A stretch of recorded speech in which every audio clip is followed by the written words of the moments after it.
Onko tämä pakkaus? Ei, muovinen lelu ei ole minkään aineen tai tavaran pakkaus. Se on vain muovinen esine ja kuuluu rikkonaisena sekajätteeseen ja hyväkuntoisena kierrätykseen. Entä tämä? Onko pakasterasia pakkaus?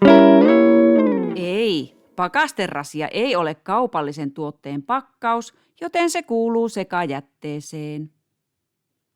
No onko tämä pakkaus?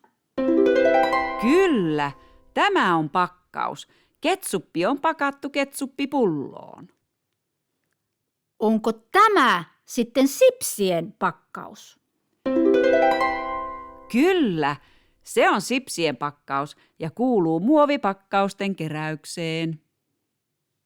Lisää muovien lajittelusta ekokymppi.fi. Lajittele tyhjä pussi muovijätteeseen.